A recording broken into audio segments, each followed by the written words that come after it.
and it's a video posted by MoistCr1tikal, and it's an hour long. So we're going to do our best to try and get through it. Okay, guys? Foolin'. The title is not a joke. I talked to SNEAKO. We are going to make it a little faster. I gotta be honest, I had butterflies in my tummy. I was more excited to talk to him than I would be to talk to Santa Claus. Now, I know this will be coming as a shock to a lot of you, a bit of a jump scare, so I hope you're sitting down so it doesn't knock you off your feet. SNEAKO and I have not been on the best of terms recently. We've tried our best to keep it a secret and handle it behind closed doors, but unfortunately, it's bled into the public eye, and you know what? By golly, I'll say it with my whole chest for all to hear. We just haven't liked each other. We haven't seen eye to eye on many things, so our internet beef has become this fine Wagyu steak. It's been this very tasty, juicy bit of drama between the two of us, and today, it finally boiled over and we had a conversation. And I want to show you some clips from it. He actually asked me to record, so don't think that this was some kind of one-party consent thing where I pulled the wool over his eyes and pulled his fucking pants down to surprise him with a recording. He had actually asked me to, and I want to show you how this went. It's also illegal. Because it was actually a very interesting conversation we had. Depending on the state. I'm pretty sure they're both in Florida. And Florida is a two-party consent state. So that would be illegal anyways. I'll tell you how we got there. It's because last night I noticed SNEAKO was raving about cuties on Twitter yet again, talking about how much he loves it and how he'll always... What is he cooking? He's on to nothing. Fire emoji. So, like, why this hill? That's it for me. That's it for me. I want to know why this hill. I feel like there are some good hills to die on. Like, Hogwarts Legacies. Or not Hogwarts Legacy, but rather, like, the Hogwarts universe and the intellectual property of JFK Rowling. I'm thinking of the chatter. Of JK Rowling? Yeah. I feel like you can die on the hill of, like, J.K. Rowling being kind of anti-Semitic with her writing and her description and portrayal. It is goblins, right? I'm so tired. Yeah. It's the goblins. I feel like we can all sit down and be like, yeah, this is kind of anti-Semitic that you made the goblins look like this, and then you made them bankers, and then you paid homages to real things that happened in Nazi Germany, and then reiterated them in your video game and your books. That's really weird, man. I don't understand. Versus like the Giga Chad, like, Tolkien response of realizing, oh, I did make the dwarves weirdly anti-Semitic. You guys are right. This is me being a bad writer. Thank you guys for pointing it out. I will make them more three-dimensional because I realize I fucked up here and I want to make them their own group of people. I don't want to rely on like stereotypes, like cheap stereotypes. So thanks for letting me know. Thanks for helping me improve my works. I hope you guys like what I write next. Versus like the beta soy. I'm not transphobic. I'm not. Listen, okay, I'm not anti-Semitic. Okay, you guys are just sensitive. You know? I didn't know that happened. Yeah. Tolkien, like, he had people write to him and say that like his portrayal of the dwarves was not good. And he took a step back. He looked at his writing and he realized that it could be better. And he said, like, I'm going to fix this. This is weird that I did this. Sorry. Let me fix it. But that's like what a good writer does. Like, even if you take away the political aspect of it, that's just what good writers do. Said that I wouldn't debate him on it. And this little nugget of cringe had me scratching the hair on my chin, confused. I wouldn't debate you on it. I would actually love to hear your side of things on how you could possibly excuse the blatant sexualization of the child actresses in the film.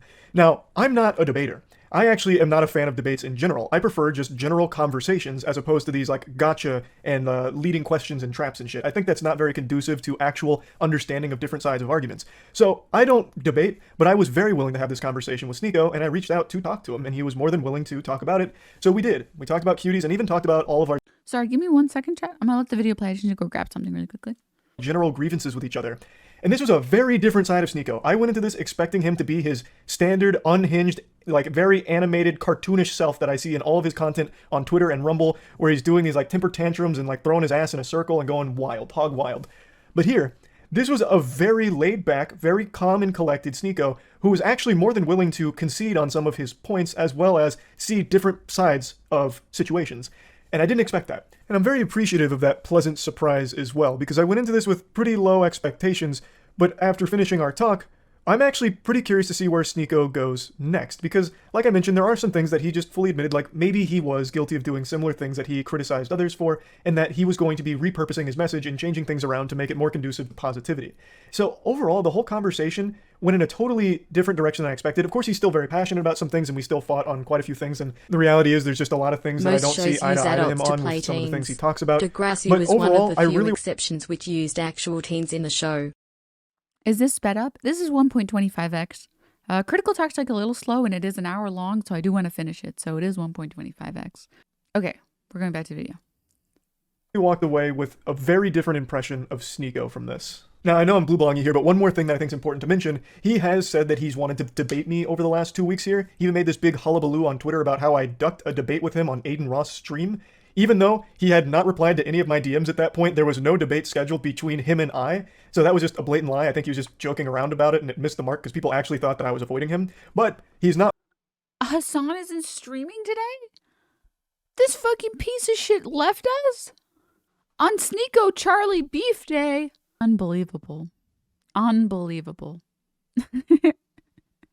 Oh, this is great though, because then we can keep calling him a fake socialist or something, or L plus ratio plus like fell off. R.I.P. Hassan. He didn't die or anything. He just fell off. Not wrong in the fact that I really didn't want to have a conversation with him over the last 2 weeks because all of it was extremely geared towards hurt feelings. At least that's how I interpreted a lot of his statements.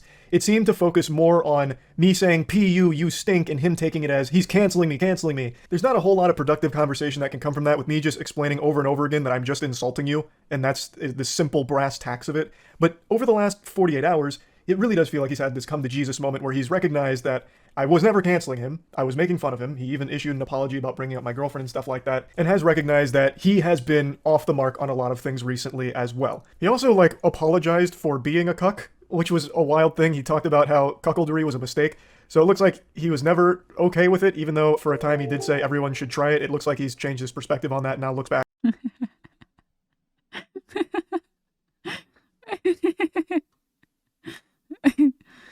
Oh gosh. I can't believe he's still doubling down on the cuties, but the cuckoldery, that was fine for him. He was like, I can excuse pedophilia, but I draw the line at cuckoldery. With a lot of regret, which isn't surprising since those insults were not some of his favorite to keep hearing. So that's not really a discussion we had. I think and have always said, whatever happens between consenting adults in the bedroom is fine. As long as no one's getting fucking hurt, there's no victims, it's consenting adults, you're good to do whatever makes you happiest. The reason I always talked about the cuckoldry is one, because fucking hilarious that a lot of his beliefs now go very much against his past of being open to watching his girl get fucked in front of him by multiple men on a couple occasions. And two, it was illustrating a bit of ridiculousness with him being the moral authority on healthy relationships when he himself was in a very confusing one that he wasn't proud of, yet still preaching that people should do it anyway. That was the whole point behind it. I wasn't trying to kink shame like a lot of people started accusing me of. If you want to be a cuckold, then be a proud one and be okay with it and comfortable in your own skin about it.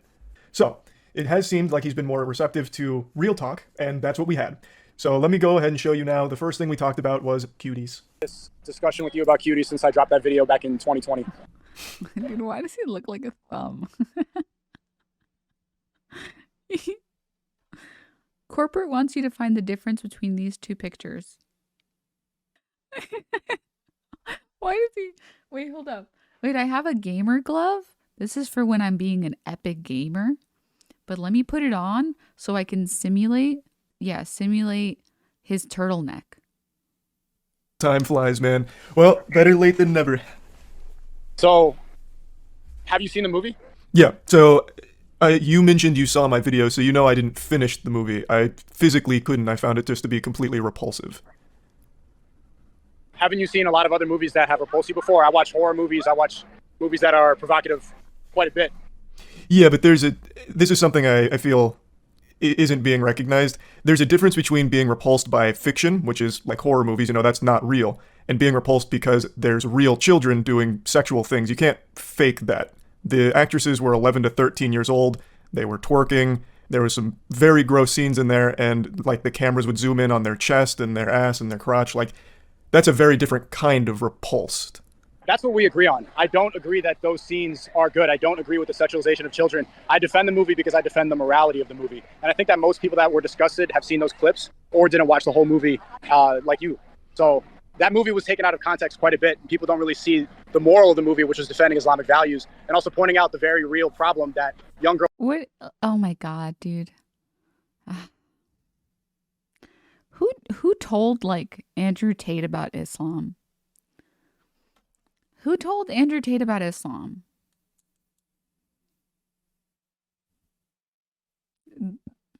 Andrew Tate learning about Islam and the consequences have been terrible for society.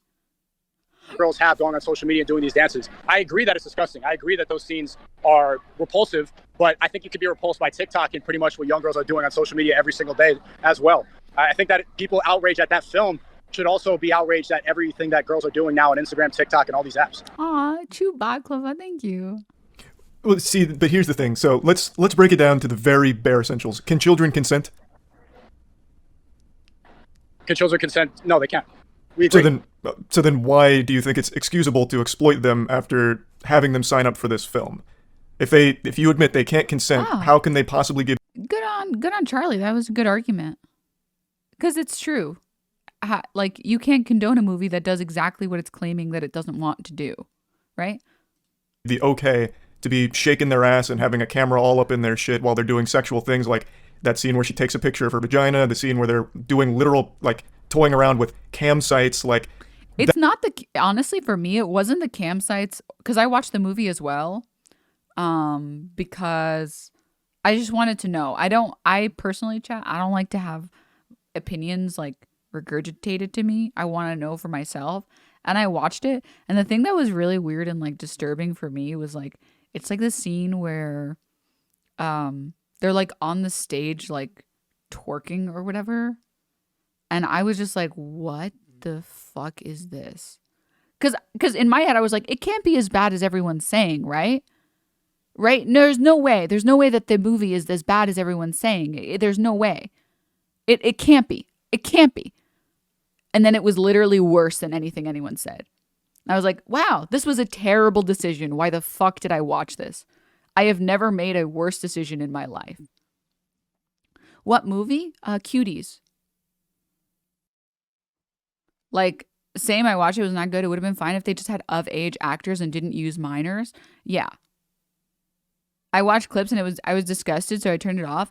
I hadn't seen any clips. All I saw was like a shoe-on head video that was like, this is disgusting. And I saw like one other person that said it was bad, and that's all I had seen. So I was like, okay, well, how bad can it be? Don't watch it, guys. Like, literally, don't watch it. Don't watch it. I'm serious. Don't watch it. Do not. Okay. Would you change that decision now? I never watched it and I didn't feel like I needed to form an opinion on it. So I probably, what I should have done, TBH, is just like watched someone else's video where they show like clips. I didn't see any clips. All I saw was people describing it, and I was like, there's no way that they did this, right? It has to be people over exaggerating. That was my mistake. That was my mistake. It's a magazine, not a clip. Yeah. Because I'm trying to think of another example of like a movie that people said was like really terrible, but it like wasn't. I'm blanking right now. I'm on 2.5 hours of sleep, guys. If you put a gun to my head and told me to watch Cuties, I tell you to shoot me twice. Literally, like, I would do anything, okay? Anything to remove the images that were put in my head from watching that. That's very different. Like, no one is disputing the message, right? It's well, a I agree with the intention of the movie. I don't think that those Yeah. scenes are good. That's what we completely agree on. But I think that that was an important movie to point out how many people get sucked into this world. I think that was needed. That movie was needed to be made. And I also don't think that that movie encouraged pedophiles to go and cite and look at these girls. I think that they're more likely to go on TikTok and find girls that they're attracted to. I don't think that this really attracted people to these girls. Well, it's not like I'm here arguing that this movie created pedophiles, right? But what it did is it delivered a film that they would watch for totally different reasons than the message. Again, the message isn't something that I or pretty much anyone has an issue with. The message is, like you mentioned, the social media poisoning them, making them do the sexual things, which is a problem. But this movie contributes to it since it still used real children to sexualize them to showcase it. That's the issue.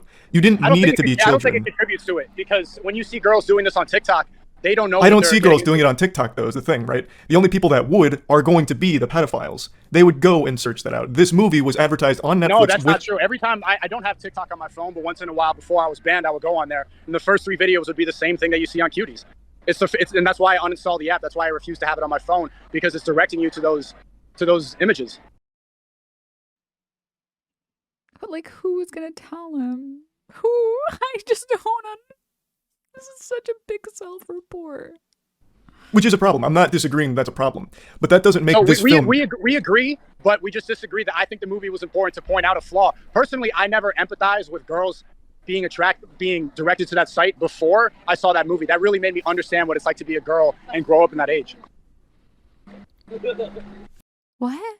There's plenty of amazing movies that you can watch that don't sexualize kids and explain this message, huh? Like, what? Go watch Mean Girls. Mean Girls is like a comedic genius movie, and it does exactly that. It like takes a character who basically hasn't grown up in Western culture at all, hasn't grown up with like the sexualizing of like teenagers or just women in general, and it like puts that character in the position. Like it's great. It's a good movie. It does exactly that. You don't have to go watch the pedophile movie. SNEAKO just discovered female coming of age films. I think we're getting... Yes, we agree that it is disgusting, but you are excusing it because you believe it highlights a very real issue, which it does. But it contributes to that issue by using children. They didn't have to use kids. You recognize that, right? They could have used... They didn't have to use kids. But I also look at the director and I look at the moral of the movie, and I don't think that it was anything unsafe, and I don't think that the director had any bad intentions making it. So maybe it shouldn't have been as sexualized, but I defend the morality of the movie, and I also defend the effect that it had on me. When I watched that made me have a new perspective. But like, there are other better movies, you know? It would be like saying like, I didn't realize how moral veganism was until I found out that Hitler was vegan. It's like, that was the thing for you? Not anything else? Why? Like, why?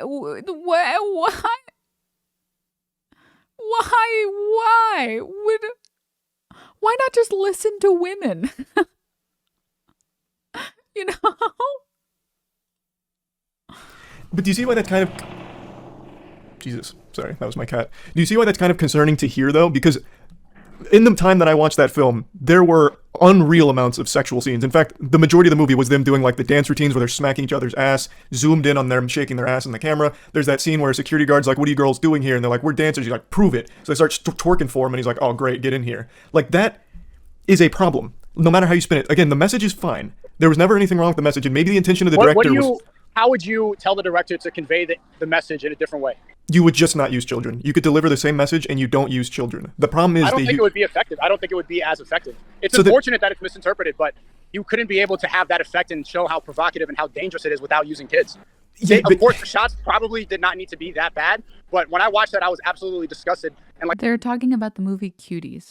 I said, it changed my perspective. And what I'm surprised about is that you are against wokeness, because everything that your content is about, it doesn't seem like you've ever directed any energy towards how dangerous wokeness can be, which is exactly what that movie's about. It's saying how important Islamic values are in the face of wokeness. It's about a Western African family, Islamic. They go to France, a completely woke country that's now being burned alive, and women are running around topless. Wokeness has consumed France, and it's pointing out a proper solution to this problem, which is embracing Islamic values. Who was the director of the SNEAKO, is the wokeness in the room with us right now? Just riddle me this. Dude has never been to France ever.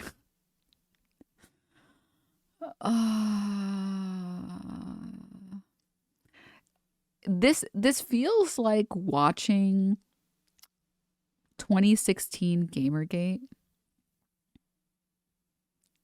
Do you guys remember during 2016 Gamergate when there were the studies coming out showing, not studies, but like surveys coming out showing that like 1 in 5 women or something is 1 in 5 women will be raped, and like 1 in, like, I don't even know what the number was, like 1 in 3 or something would be assaulted at some point in their life. And then like men on the internet were like, that's too high. And women were like, no. No. It should be lower. We should move to a society where people don't feel entitled to other people's bodies. But unfortunately, this is accurate. And men just like refuse to believe that it was real. Oh my God, hi, Oxy. Like, they just refused to believe that it was real so hardcore that they just disagreed. Like, it felt like these people needed to live as a woman for a day to believe it. And that women just telling them, hey, this is what happens, wasn't good enough. That feels like what I'm watching here, where it's like talking to SNEAKO, telling him the sexual exploitation of children is bad, in one ear, out the other. You have to show him a child being sexually exploited for him to understand it, which is insane. film? Do you know? Her name is Maminu Dukure. Maminu Dukure, I think that's her name. She's a Western African woman, and she moved to France. So I imagine that she had a very similar experience, and she was trying to portray what it was like growing up.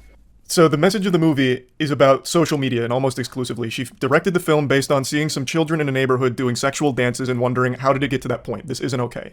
So the movie was supposed to be about how does a child get to that point, and it's about how social media is poisoning them, and they're constantly comparing themselves, they're seeing these things, so they're putting on makeup and they're doing sexual shit, and they never really understand why or the consequences of it. It's not a critique on wokeness, though. Of course, anything in the art field you can derive your own meaning from. I recognize that almost everything you encounter in life you tie back to either cancellation or wokeness, but in this film in particular, this is a movie I really feel conflicts hard with your ideology. Under no circumstances should children be sexualized, is where I stand. Do you disagree? There's a lot of things in movies, like I don't agree with incest in Star Wars, but Star Wars has incest scenes. I don't agree with incest, but it's portrayed. It's not real incest, though. This is real children being sexualized. It's not fake. These are 11. I agree. This poor guy just doesn't have any brain cells. Just not a single brain cells. It's so sad.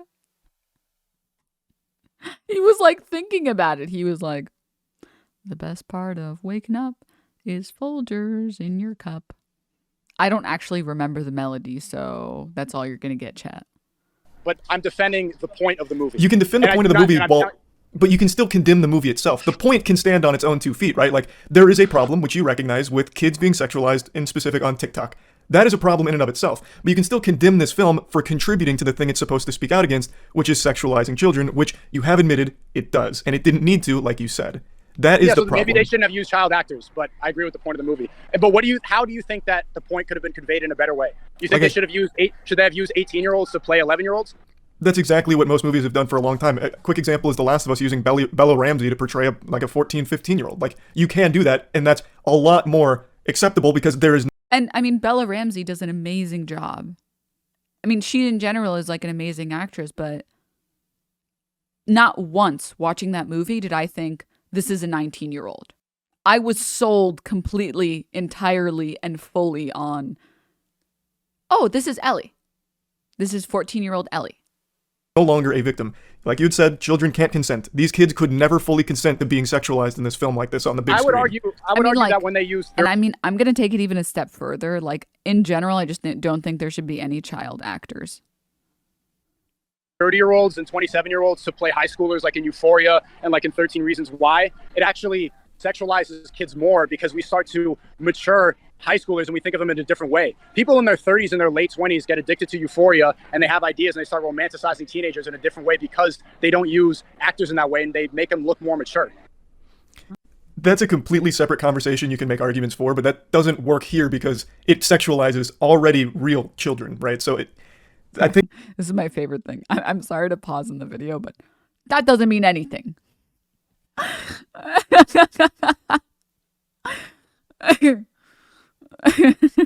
Give me some numbers and come at me hard, bro. I prefer to come at people flaccid. And I literally just did. But that's okay, man. Not all of us have reading comprehension, okay? One day, if you try really hard, you can learn how to read too. think you're getting hung up on like the what ifs and like whataboutisms on other sides, but the core doesn't change. So let me give you an example. It is realistic to use kids for the message, right? Because it's about kids. Well, what if the child was naked doing the vagina pic? If they showed the kid's vagina, is that now too far? It's still realistic. That's too far. So there's two ways the movie could have been changed to be more effective and that people would understand the message. One, they could have used child actors and they should not have been sexualized in that way. Or two, they could have been 18 plus and it could have been sexualized, but then it wouldn't have been as effective. One of the two should have changed. I agree. Okay. So then do you think there's like levels to sexualization of kids that is acceptable and then unacceptable? No, this is never acceptable to sexualize children, but Then we agree. So then can we then say, since this film sexualized children, I can't really champion the film. However, the message is okay. Like, I like the message. I agree completely. But the reason I defend that movie is because I think everybody just saw those scenes and looked past the message and looked past the good moral that the director had when making it. That could very well be the case for some people, right? 100%. I would say most people who hate the movie haven't seen it. Most of the people accusing me of being a pedophile for defending the movie haven't seen it, have no idea what it's about. They've just seen those scenes. But they're also still not wrong for being upset about those scenes. Like, can you recognize I think they that? should be more upset at the problem. I think people should direct that anger instead of calling me a pedophile on the internet. They should look at the system that turns these girls into sexual objects at a young age and be more angry at that. That is the real issue. That is the bigger problem at large. They do, though. It's not mutually exclusive, like where it's one or the other. Do they? Do you? So, like, this is why I had to stop being a debate bro, guys. Systems. This is why I had to stop being a debate bro. The biggest problem about debate bros is that instead of debating things that are actually useful for society, they just want to debate, like, things that don't matter. Right? Like, they want to debate whether or not trans people should live instead of whether or not our government officials should focus on more important things. Like, they want to debate things that are like, it's everybody knows nobody needs to debate this. You know? Like, we all know what basic morality is. I don't think we need to debate it. But they always do this. They always want to debate like the most meaningless, most useless shit. And it's just not good, man. It's just not good. Like, inconsequential bullshit. Exactly. Do I what? Talk about the problem? Do you direct that anger? I see you. Now, from here, we started branching off into other conversational topics, but I do want to go ahead and give a little wrap up here. After talking to him about it, it really feels like he sticks to his guns just out of pure stubbornness because he's defended it for so long. He's unwilling to forfeit on the point, even though he can clearly recognize that the sexualization of children is a bad thing. And since the movie sexualizes children, it is full stop a bad thing. He can't separate the message and applaud the message without applauding the whole film, which is a problem. He repeatedly calls it his favorite movie and how important it is, but he's only referring to the intentions with the message, and the message is fine, but the film itself is not fine. It wanted to speak out against social media, poisoning these children and having them do sexual things, and it's horrible. The film wanted to call that out and point a light at how horrible it is, but doing so, they used real 11 to 13-year-olds and actually sexualized them. Thus, it's a fucking horrible thing that they produced, and by my definition, and many people's definition, is child porn. That shouldn't be defended by any means. Now, I wish SNEAKO would be able to just separate the message from the film, because the message is fine. That is something that you can applaud, but not the film itself. Follow the narrative that's popular on social media, but I don't see you ever directed at the problem. Do you agree that wokeness is one of the biggest problems that corrupts kids nowadays? What's with the woke obsession? I just don't get it. I'm really curious if SNEAKO can define wokeness. Let's let him cook. Define wokeness. Wokeness is the liberal ideology, is feelings over facts. I identify this way because I feel like it is. There's no gender, nothing matters. I do as I want. Everything that's promoted on social media.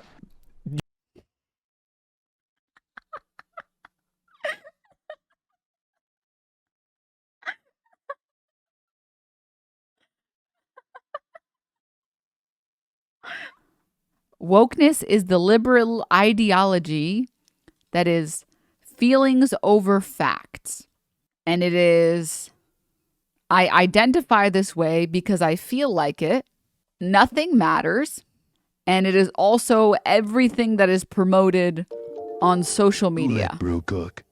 This is how he defined wokeness. Okay, guys, I need us to recognize this. Okay? Motherfucker put nihilism in the same category as like basically conservatism. This is the mind of our generation, guys. This is it. This is the greatest mind. Everything that is promoted on social media, that's wokeism. He also doesn't explain how this is bad, right? Because he's saying that, like, do you agree that wokeness is one of the biggest problems that corrupts kids? How is it corrupting to tell kids that it's okay to identify however you want?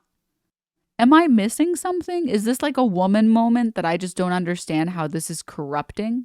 I don't get it. I don't get it. This is just nihilism.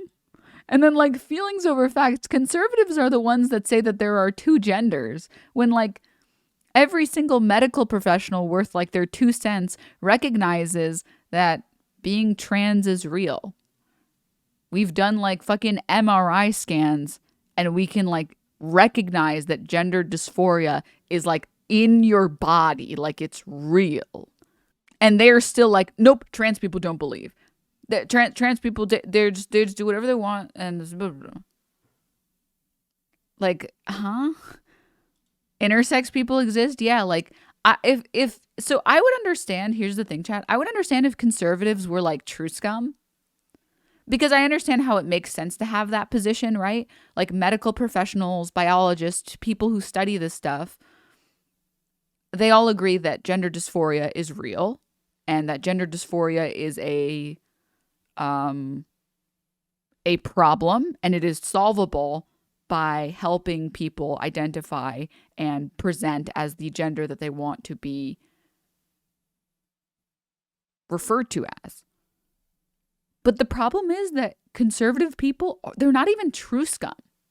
They're just like, no, trans people aren't real. Which is just like, you know, so strange. Okay, let's keep going. Do you realize half of what you just described is how you've lived your life for the last year? Like feelings over facts, for example. You champion bullying. You think bullying needs to come back. I have never canceled you. Can you recognize that? I've actually always spoke out against deplatforming, if you've ever noticed. I spoke out against it. No, but you were also disingenuous. When I called out the soy boy collage, you were like, these people just hurt my feelings. Most of those people actively advocated for my cancellation. Nick is not green is the only person. That's not true. Ethan Klein celebrated and clapped when I was banned and said, good, finally this misogynist is banned. What happens on the internet, I understand. It's good to have back and forth. Bullying is good because it makes you have to develop your character in a different way. That's not why I was upset. I was upset because a lot of these people were secretly happy or secretly hoping that I was going to get banned because they disagree with my ideology.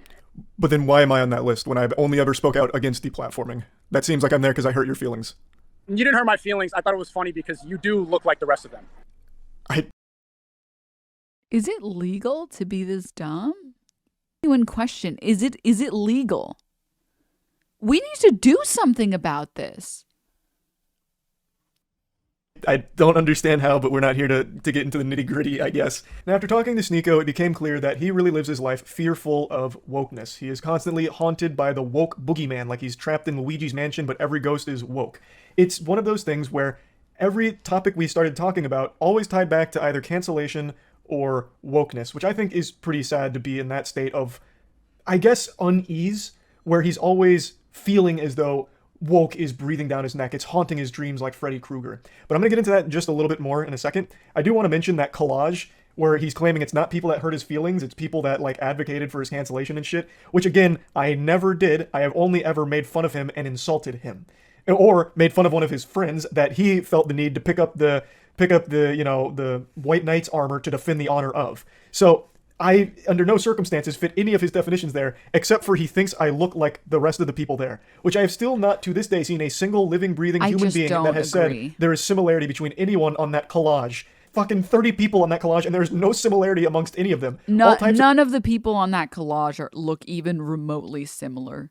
The idea that MoistCr1tikal looks anything like Hassan, looks anything like Nick is not green, looks anything like Ethan Klein. The only quality that they share is, and it's not even the only, I was going to say the only quality that they share is that they're all men, but there were people on there that were non-binary. So like they like, you know, like none of those people even look remotely similar at all.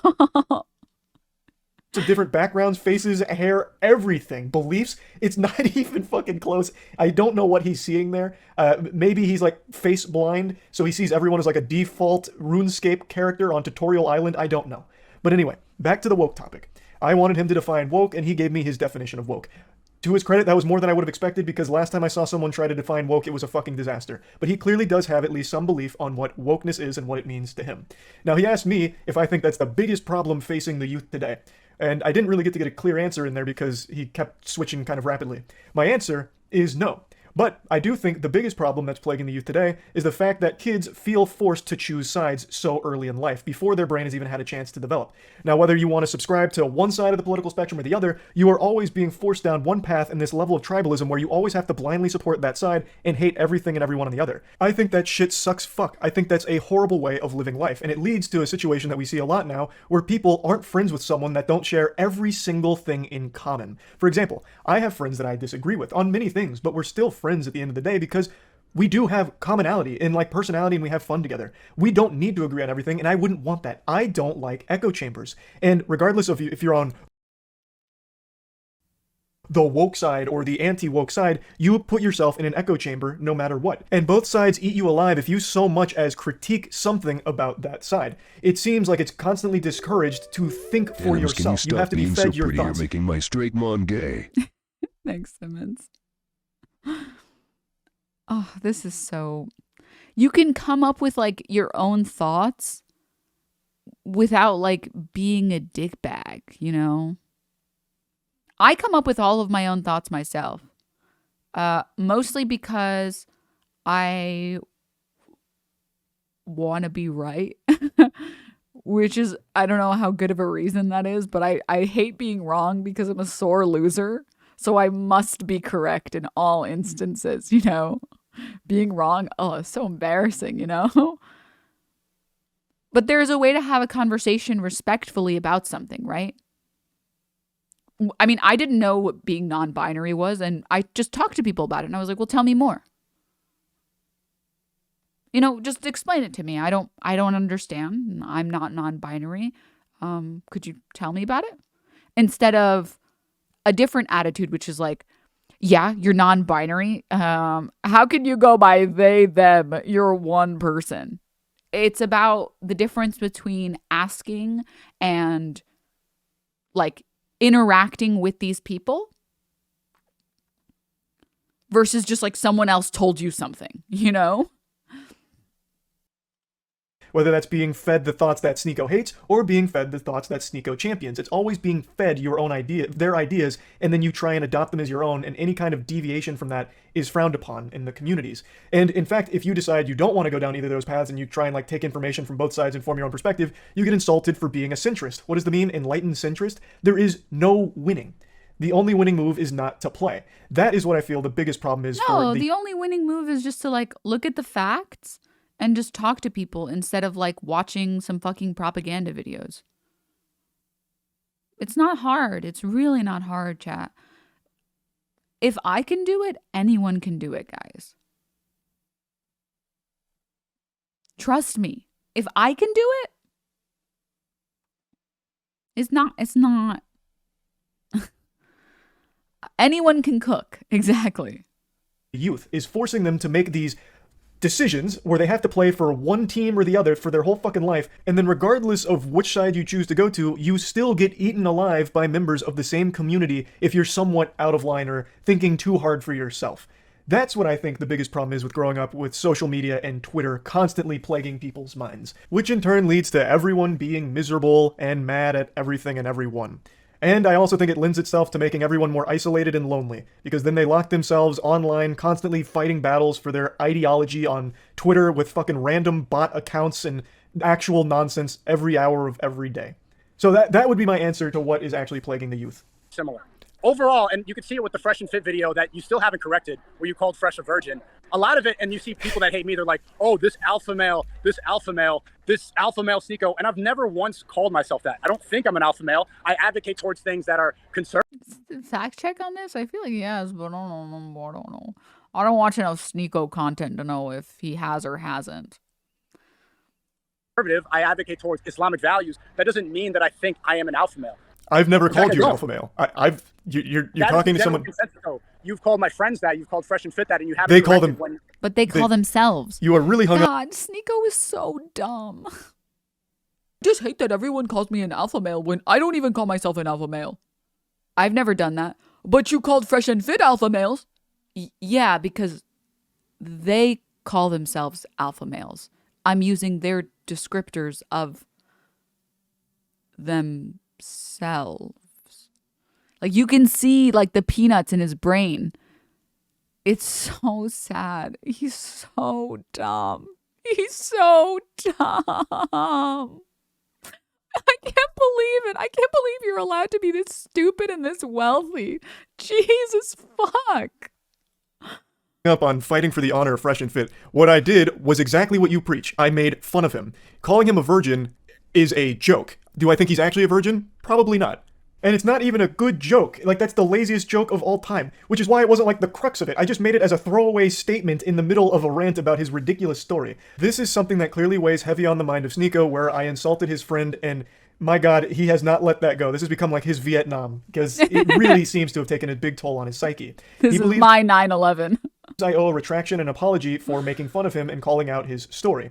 And he says that I was wrong about all of it, even though, I'll play the clip in a moment, further into our conversation, he also admits he doesn't know if he actually fucked the 3 women that he claimed he did. Nobody knows. The story itself is outrageous. What they proved is he had DMs, like a conversation with the NBA player, but that doesn't corroborate the whole story. There is no apology or retraction necessary. It is still such a fucking crazy story he told that probably wouldn't even happen in the most obscure Brazzers porno ever. Because you don't correct your mistakes. You were wrong about Fresh and Fit. You were wrong about Andrew Tate, and So- you were wrong about the movie Cuties.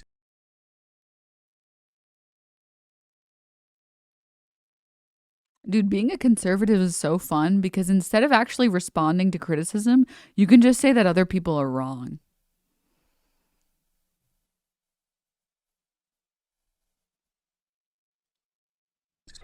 Okay. Well, I'm glad you tied it back to cuties, but before we get back to that, how much... I feel He's still thinking about cuties. like I'm one of the very few people on the internet who corrects himself. Whenever I make a mistake, I do go and make a clarification. For example, I got something wrong with a content creator holding a stand-up competition that was absolute dog shit, and then someone came there and made fun of him, and I didn't know the full context. Once I got the full context, I went back and made a follow-up video to explain it in more depth with more clarity. I always do that. With Fresh and Fit, you really hung up on this idea that he fucked 3 women that night after meeting an NBA player at a bar, and they exchanged Instagram information, and it turns out they were Eskimo bros with the same girl's pussy. Like, it's an outrageous story. Now, whether or not it's true, you haven't proved it either. Were you there watching him fuck? Were you cheering him on? He verified it. He showed the DMs with the basketball player. They did the whole podcast verifying the story. The DMs. You didn't correct it. Okay, so you didn't correct that. They did verify the story. You didn't correct it. And did they have the basketball player? Did they have the basketball player and the 3 girls he fucked come on and be like, oh my God, he absolutely plowed the shit out of me. It was the best sex of my life. Did he have... That would never happen, but he did show the DMs with the basketball player verifying the story and that he did go to the party. Whether or not you want to believe he was with 3 women, I wasn't there either. I guess we're never going to know. But He did get the DMs from the basketball player. To add on to this, if there's even small elements of that story that are somewhat true, I guarantee the whole thing is still embellished because the story he told is a work of fucking Tumblr fan fiction. It is not exactly how it played out under no universe, especially not for him. He is an extremely sensitive guy. He would probably have started crying after the first round of sex instead of going right to the next girl. Like, it is just not something that happened, and even if there is some elements of truth to the story, the whole thing is probably still not 100% accurate, and even still, the whole core of the video is the same. I was making fun of the guy. that would still stay entirely intact. Now, I'm getting carried away with Fresh and Fit here. The conversational topic here was about not correcting things that I've got wrong. And I've actually prided myself on being willing to accept when I'm wrong. I think that's one of the most important qualities a person can have, and something that is very unfortunately absent from most people in the current day and age, where everyone has this complete reluctance and this like, ooh, yuckiness, I can't be wrong, I have to be perfect all the time attitude.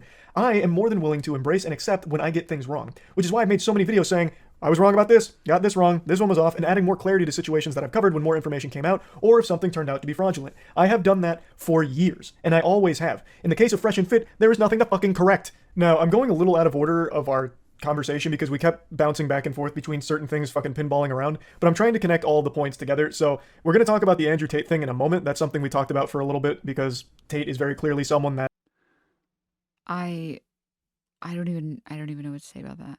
I don't disagree that, like, in general, you should just admit when you're wrong, but that was so convoluted. What a mess. is a heavy influence in SNEAKO's life. But before then, I do want to focus on a couple other things we talked about, and that's him victimizing himself constantly. This is something I've called out, and I wanted to hear his perspective on it. A lot of the things you critique the woke for are ones that you actively partake in. Victimization, that's a big thing with the woke, right? Constantly playing the victim. Do you recognize how often you play the victim in terms of like, I'm being canceled, everyone's against me, you go on your Discord to talk more about it, even this morning talking and naming and shaming people that you think have slighted you as like a cancellation? You do the exact same things. Like, you are also an SJW. That's not victimizing, that's actively pointing out that literally every single streamer, the entire internet, all of YouTube reacted to your video. I drop a response where I even apologize for going out of character and getting emotional, and then people... It's a million views in 12 hours. Nobody watches my rebuttal. Some of them react to me and making me die in an animation, but nobody. How is he actually victimizing himself in a conversation about how he said he doesn't victimize himself? Hey, I want to tell you, SNEAKO, I feel like you participate in a lot of the things you don't like in leftism, like self-victimization. You do that a lot. I don't do that. I don't do that at all. Like, for example, everyone watched your video and no one watched my video, even though I apologized and I was trying to be a good person and oh my God, man. I've met 5-year-olds with bigger spines than this guy. Jesus. Oh, Lord Almighty. And I'm sorry, man. I'm sorry that you were sad that Meat Canyon made you die in an animation and nobody gave a fuck. Maybe you shouldn't be such a reactionary piece of shit on your platform and people will like you. Did you think about that? Did you consider that? Maybe if you make a video talking about like sexually assaulting another woman on or a woman on your platform, I'm not going to want to talk to you or sympathize with you because you're kind of a shitbag in my books. I'm sorry. You know? Darn this woke media. There are rules on platforms, just like there are rules in stores and businesses. And if you break those rules, you are not allowed there anymore. That's not censorship. That's not being canceled. That's breaking the rules, man. Do I have to play the XQC clip again? Do we do it? Juicers rise up. You guys are naming people that are like sex offenders and out there racist and fucking like fucking people that promote harm and shit. Yo, that's not canceled. That's the law. That's the fucking law. When you do a crime, you go to jail. You're not canceled. You're a criminal. PM. It's his face afterwards where he's like, what is difficult to understand about this concept? It's like the same thing. You're not getting fucking censored, you fucking moron. You're breaking the rules and they're kicking you off the platform because you broke the rules. Mainstream platforms can run with the narrative when you're not there. The way you just justified it is a way many other people that you call playing the victim would also be able to justify things. The point is, when you are constantly whining and talking about how you're being attacked, it is still being victimized. I tried to point a mirror at him to point out that a lot of the things he criticizes others for is things that he actively does himself, and the one I focused on was victimization, because the way he justifies, playing the victim is justification people have used in the past that he calls out. So I was just trying to illustrate that it's not only hypocritical, but also just kind of silly that he, with all of his beliefs, still plays the victim and whines so much on Twitter. But that point wasn't really landing. We just kept kind of going in a circle about that one, so I don't want to focus on it too much here. Yeah. It's What do you mean actions have consequences? What? No way. disingenuous, and now we're having the debate, but you would rather DM and go and make this about drama. Oh, let me go and react and do more drama content rather than have a conversation. But I never and I'm did glad that. You're doing it now. But Who? you have to Wait, remember that I But didn't he was the one who started calling him a soy boy. start any of this. You reacted to me telling jokes about your friend, and then had your audience tell me, When and that does went on for Charlie like take 2 weeks SNEAKO until out with the eventually tentacles? I explained why I don't like you. And then when I did that, that was the only time I planned on talking about you. You went on stream with your gun to threaten me, and you kept it up for 3 months, adding me. I didn't do that to threaten you. That was a joke about clips. You actually think I was threatening you? Bro, like this poor guy is just so dumb. He doesn't even remember how he got into the beef in the first place. Oh, that's so sad. Whether or You're not talking you about were. victimized. You're gonna say victimized. And you're gonna say I'm actively trying to threaten you by saying a clips joke on a stream. I don't think you were actually coming after my life. It doesn't change the fact that for 3 months you continued to carry it on. I wasn't reacting to you. I wasn't even talking about you. This was a quick point that I think he did see my side on. He likes to make the claim that I was farming him for views and AdSense money, which couldn't be further from the truth. I never wanted to talk about SNEAKO. I never had plans of doing it. Also, like, MoistCr1tikal is like super successful. Like, I'm pretty sure Charlie can retire today and he has enough money to live like comfortably for the rest of his life. He doesn't need to make videos on you, SNEAKO, to stay relevant. He doesn't need to farm you for AdSense money. That's cope, bro. He kept poking and prodding me until I did. And then once I did, he wasn't happy that I was so mean in my response that for 3 months he did carry on this very one-sided beef until, once again, I decided to spit and play in the pig pen, and I made a tweet firing back at him after months of not even mentioning him, and then made a follow-up video. But it was never part of my agenda to do that. And I think after explaining it to him, he did see that he was really the instigator. And I am glad that he did have that, realization after our conversation, that he was willing to accept that. I think that is healthy, that he was open to seeing that, okay, maybe I was wrong and his intention wasn't drama AdSense farming. What do you think that I've said that I don't believe in? So we'll use our beef, for example. You think I'm weak for not taking you up on a boxing fight. But on the same side of that coin, you won't take Brandon Buckingham up on that boxing fight. The whole point was I don't stand by my beliefs because I won't fight you for it. Well, with that perspective, why wouldn't you fight Brandon Buckingham when you feel so strongly about your beliefs and he says the same things I do? Wouldn't you want to prove Because that you stand? The first fight that I want to take would be against somebody, one, who has more clout than me. Two, I So disagree with selfish. You know what? I respect, at the very least, that he was honest about it. Okay? I respect that he was honest, that it was a clout shark for him. The thing being squashed is clay, guys, in the top right. Logically, I don't disagree with him ideologically at all. But he says the same things I say about you. This person has been obsessed for a long time. He's suing me for emotional distress. Personally, I don't care about this person, and there's no benefit for me to take my first fight with this person. So then if your I fought beliefs. somebody, I challenge. So then The reason I was banned on Twitter for challenging Hasanabi to a fight, one, because a lot of people want to see that. He's well known. He disagrees with me completely. There's a lot of tension for that fight. If I fought you, you have said a lot of things that are very negative about me. There's beef in the air, and you talk a lot about me, some things that you probably wouldn't say to my face. It would be an entertaining fight. But that's. SNEAKO, you're like 130 pounds soaking wet. Hassan could snap you in half if he wanted to. He is not afraid to tell you that he doesn't like you in person, man. You can only say that when you actually are like a big person. It would be like me saying, you wouldn't say that to my face. It's like, yeah, you would.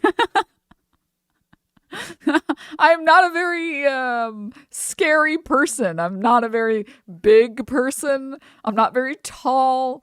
Yeah, if someone wanted to be an asshole, they would do it to me in person too, you know? I think if I say you wouldn't say that to me in person, I would say it more because like in the framework of you're an incel loser that lives on the internet and hates women. And if you actually had the opportunity to talk to a woman in real life that wasn't your mother, you wouldn't even know what to say. So I'll say that, but like, this doesn't even make any sense at all. Like, what is this idea that Hassan is afraid to tell SNEAKO to his face that he's a loser? Like, what? Women. Sorry, guys. Listen, okay? Again, I'm operating Okay, I'm operating on 2 hours of sleep. All right, guys, I'm trying my best. I'm doing my best.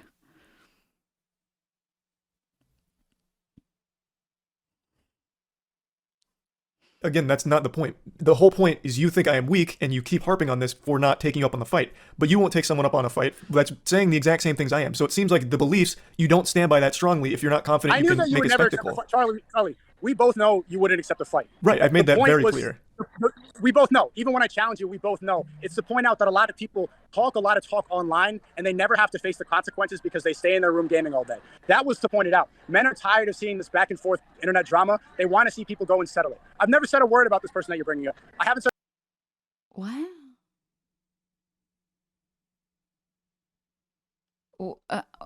What?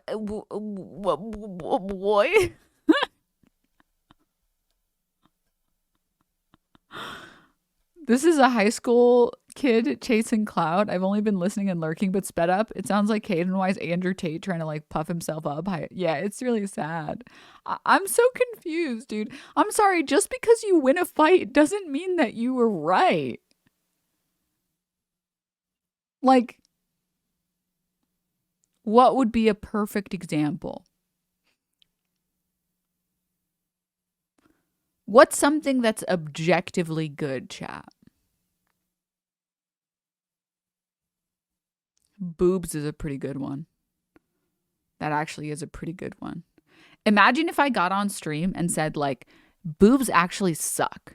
I would hate if people sent me pictures of their boobs. Boobs have never looked good and they will never look good.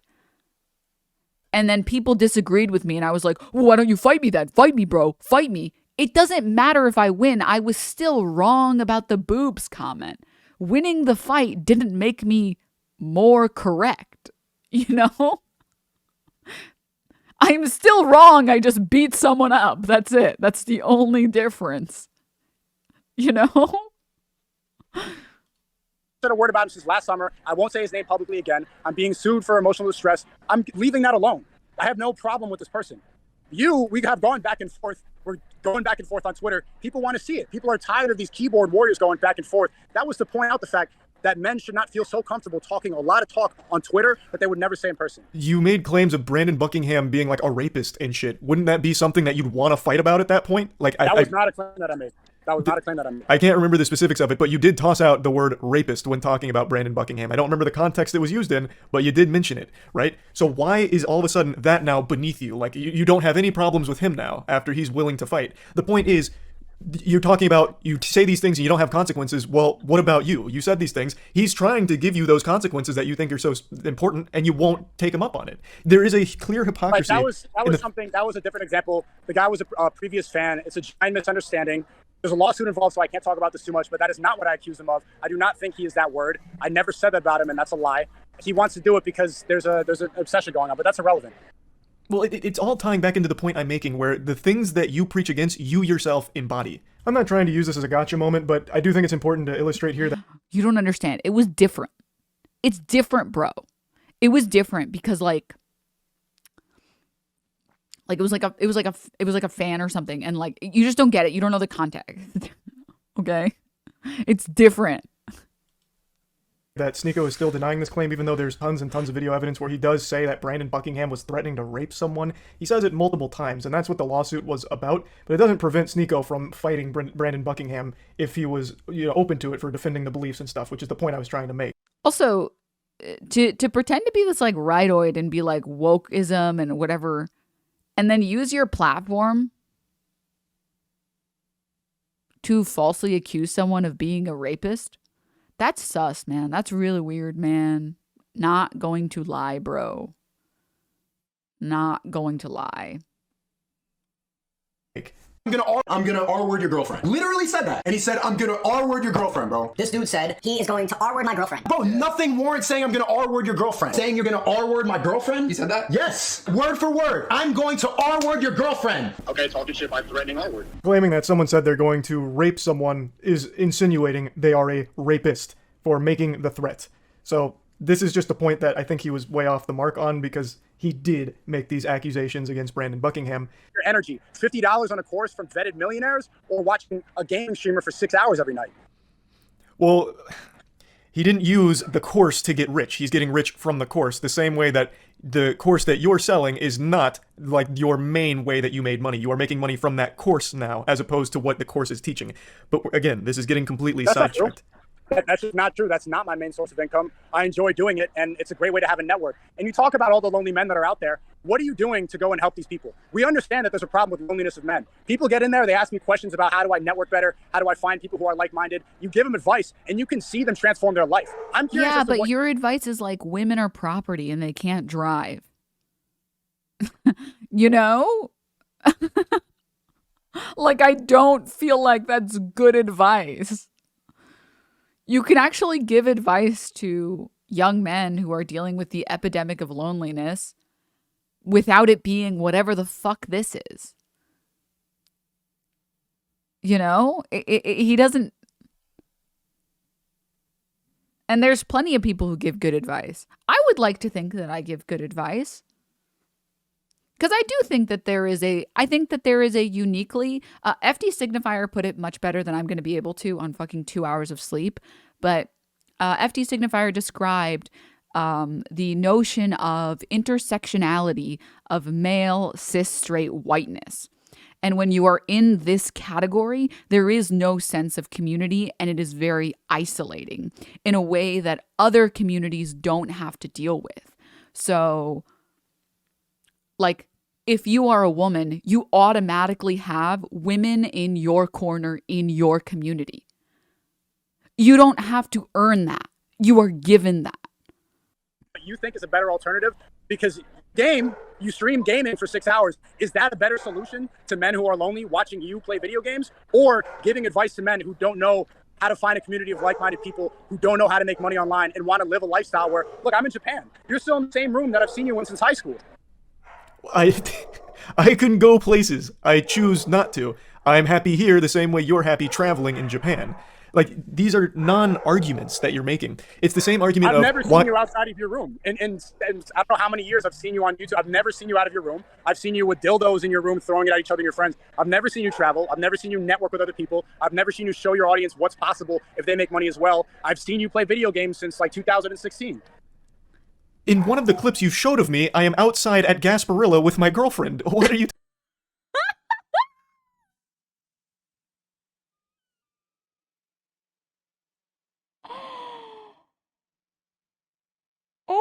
Oh my god. How is he going to respond to that? talking about? We got into a little bit more of a heated argument about this point. I do still take great issue with gurus charging for courses, much like SNEAKO does with the creativity kit, and it's something he actually pitched a lot during our conversation, so it seems something that he strongly believes in. I don't know if that's because of the monetary gain he experiences from it, or if he truly believes it is something that's changing lives, but he did pitch it multiple times because I pointed out that I don't like that kind of shit. It feels exploitative to people that are desperate and looking for anything, whether it's a sense of community. It is very desperate. It's very exploitative. I think putting like the cure to loneliness behind a paywall and the paywall doesn't even fucking help you, that's very exploitative. Meanwhile, there are amazing videos on YouTube that can tell you all about how to get better at like socializing with other people and how to get out of your sphere and like how to become the best version of you that you want to be without selling you a fucking course and charging you like an arm and a leg for no reason. And then getting you sunk cost fallacied in so you're wasting all this time making money for other people. You know? Some of the best advice and some of the best information online is free. Or a sense of, here's... So let me go ahead and show you now. The first thing we talked about was... Mayor Cat, why did you step on the keyboard? Oh, no. Where were we? Darn it. Baffling that he'd even try and make that claim with a straight face. I think I found it. People that I conversation. So it seems something that he strongly believes in. I don't know if that's because of the monetary gain he experiences from it or if he truly believes it is something that's changing lives, but he did pitch it multiple times because I pointed out that I don't like that kind of shit. It feels exploitative to people that are desperate and looking for anything, whether it's a sense of community or a sense of, here's how to get successful like me.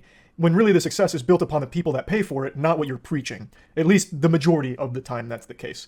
And then he made the false claim about, you don't showcase what's possible because you stay in your room a lot, which I do stay in my room a lot, but there is so much content on my channel where I'm outside of my room, it's baffling that he'd even try and make that claim with a straight face. And even in the number one thing he showed for me, which is the picture of me and my girlfriend, we are literally outside at a party. So I don't understand why he keeps making that claim that I don't leave my room or I'm only in the house, but it is something that I fought him on, and he did clearly see he was incorrect on, so another thing he was willing to concede. But still maintaining that courses like $50 a month isn't a lot of money, especially for the value he believes people get out of it. And maybe I can only speak for everything I've ever seen, but I've never read or met someone who is successful because they bought a online guru's course. I only ever see or hear about the people who've lost so much more money than they ever had to spend because they are chasing this fucking hopium that's being peddled their way with these courses and guides. Now again, SNEAKO's might not be that. I haven't read it, I'm not 100% sure, but the vast majority of these guru courses are completely worthless scams. You're talking about things that are agreeable, and this is what I've said about Andrew Tate. He doesn't always say silly, dumb shit, but he does, and he couples it with good, real things, like you mentioned, porn addiction is a problem. Like, no one's gonna disagree with that, but everything that you're sprinkling in outside of it is totally fucking irrelevant to the rest of it, man. You going and flexing on your audience isn't showing them what's possible, it's showing what's possible when they're paying for your lifestyle. The advice you give, you thrive off them staying miserable, right? The second they get happy, the second they get money, No, the second I definitely don't. they will. God, he doesn't understand his own business model. He's either coping or he literally doesn't understand that his own business model, he benefits from people being lonely. And he benefits from furthering people into like the alt-right pipeline and further into like manosphere shit so that they can hate women more, so that whenever they do get a chance to go on a date with a woman, they're just like dripping with misogyny. And then like they're going, like the person you are trying to go on a date with is going to notice that, you know? If you sit down and all you do day and night, you're spending hundreds of dollars a month on these courses, and what the courses are telling you is that women are shallow, they only respect cars, they only respect money, they don't care about you as a person, they're incapable of like human emotion or whatever the fuck, and they're terrible drivers, and they're just in general worse. When you go on a date with a woman, it's gonna eventually come out that you are a weird incel. Like, he is literally setting men up for failure. If you go on a date with a woman, she's eventually going to ask you questions and be like, oh, well, like, what do you do in your free time? Well, what do you think about this? Well, how do you feel about, this thing? Like, you know what I mean? And then it becomes a self-fulfilling prophecy where it's like, see, this woman didn't want to date me because she's a vapid whore, which means that SNEAKO was right, which means I need to buy more of his courses. You know? And then it's literally just like a cycle. It's just a circle. You know what I mean? And it's sad. It's really, really sad. It's really sad. Will not be paying for your course anymore. If my audience does not get value from my content, they're going to leave. The reality is that streamers and content creators like you, the audience always grows up. They watch a little of the gaming content, then they grow up. They're not learning anything, and so they go to another content creator. They go to somebody else who's popular or trendy. You need to add value to the audience, or else they are going to grow out of it. And the value of most things is entertainment. What you used to do was humor interlaced with your stuff. Now it's just preaching to the choir of people that already subscribe to your hive mind. You're still doing the same thing. That's what you see on Twitter, because that's the only mainstream platform that I'm still allowed to be on. If you watch my stream, I have watched your streams. At Denims, would you mind talking about the creator clash fiasco? I'm still a little confused about the whole thing, and I trust you when you cover these things. I'll give a quick TLDR, like a 1 minute TLDR, and then maybe we could talk about it later on stream. The TLDR is that one of the fighters, Froggy Fresh, started collaborating and associating with known Nazi and just general alt-righter Sam Hyde, the same guy who threatened to kill Hassan's family and kill Hassan for some reason. And the Creator Clash organizers, Anissa and iDubbbz, they said, hey, you're putting our event at danger and you're putting us at risk. And Sam Hyde has been, for the past year, trying to disrupt our event. He fucking hates us. And he doesn't care what he has to do. He just wants to make our lives miserable. And Froggy Fresh is just like, he's just way too bought into the Sam Hyde persona. He's like fully bought into it. So then he started making digs at Anissa and iDubbbz. Like, he went on Twitter and started quote tweeting Anissa and quote tweeting iDubbbz and saying like that iDubbbz is a pimp because Anissa has an OnlyFans or something. And then he said like, I'm going to buy your OnlyFans. Is that degrading to you? So yeah. And then they decided, hey, you're putting us in danger, bro. You're putting us in danger. We are pulling you from the fight. We really, really have tried our best to resolve this privately with you, and you are clearly not capable of just being a normal person. We don't care that you want to be friends with Sam Hyde. We don't care that you want to collaborate with him. Whatever. But you're bringing that to our event. That's not acceptable. And so they pulled him from the fight, and then he had a meltdown, and he's like, well, if you care so much about charity, you can reinstate me for $100,000 and I'll donate it. And then people were like, oh, look, they don't care about the charity. And so iDubbbz and Anissa were like, you know what? Fuck you. We're going to donate $100,000 instead. We don't want you at our fight. We don't want your fucking corrupt money. And by the way, that's not what charity is. You don't make demands of us and then call it charity. So we will take $100,000 of our own money and donate it to the event, even though the entire event is, all of it is going to charity. We don't want you. So yeah, that's basically it. That's like the short TLDR. Which, personally, I think not allowing Nazis at your event and not allowing people who sympathize with Nazis at your event is actually good. And I think it is a completely normal, sane PR decision and business decision to not have your charity event associated with a fucking Nazi. A lot of humor. My motto is seek truth through funny. Which you've abandoned. What's going on in the world.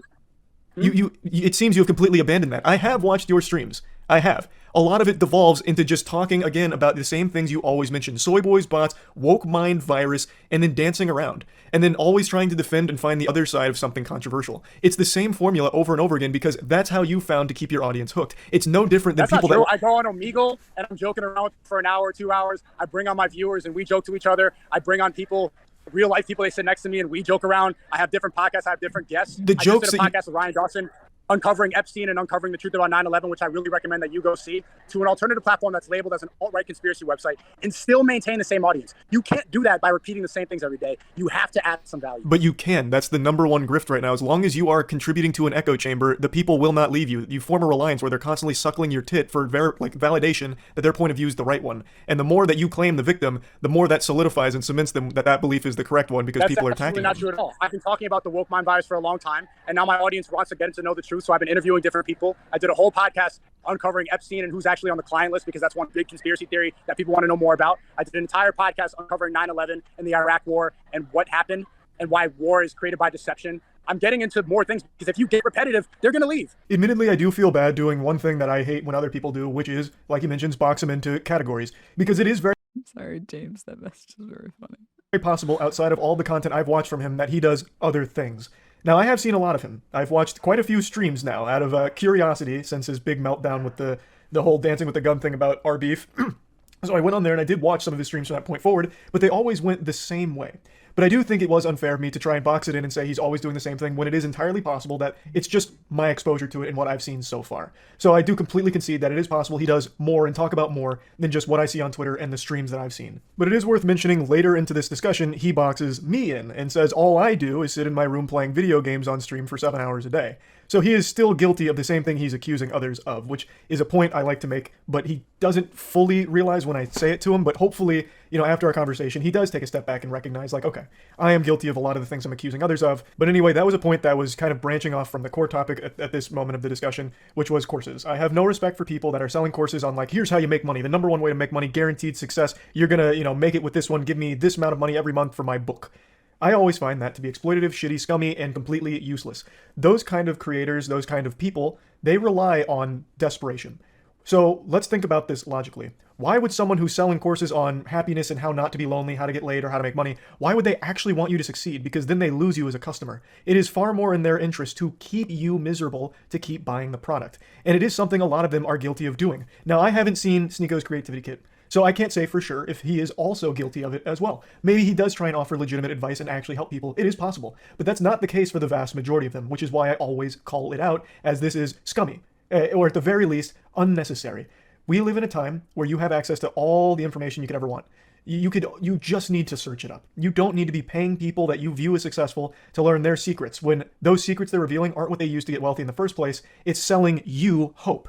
When you are buying their product, you are filling their pockets. That is the product, the book. Not what's in it, it's the book. They're making their money off your purchase of the book. They're not making their money off of the advice they've given you. At least not the majority of the time. And that's what I was trying to talk about here. What are your beliefs? What are they? I don't know them. Can you tell me what you believe in? Yeah, I feel like I've made my beliefs very clear. I am very firmly on the side of there are certain things, and it's going to be different for everyone, that make people happy. And main thing I want is for people to be happy. I don't like that men are alone, which is why a lot of the advice I give is telling them to get out of their comfort zone and start with something like the gym. The gym is a very social environment. It's an environment where everyone's working towards similar goals. You immediately surround yourself with like-minded people, and maybe you make a connection at the gym. Maybe you can find a friend there, but even if you don't, you are out of your comfort. Also, more importantly, like, I don't know about other people, but for me, like, if I don't socialize with people, socializing has never been a good, big, strong point of mine. I've always been pretty bad at it. If I don't go and talk to people for like a month, I straight up will forget how to be normal. Like, the next time I hang out with someone, I'm like, how do you do? Madame?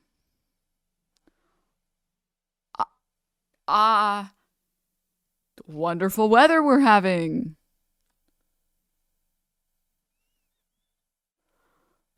I have to go to the bathroom.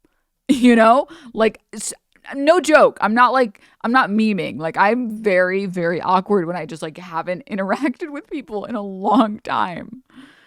It's just your brain just forgets. So you start small, just like start as small as you can. If it means going to the gym and trying to make a friend there, then yeah, start there. If it means going to a cafe and just sort of like running into the same people and in hopes that you can eventually like start up a conversation, then cool.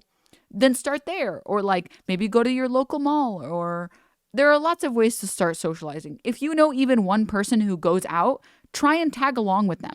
This is always my best advice. You just need to know one person, even if it's like your mom or like a sibling, just like one friend. You know that they're going to go out somewhere. Just ask if you can tag along. Be like, I'm not doing anything this Saturday. Do you think I could tag along?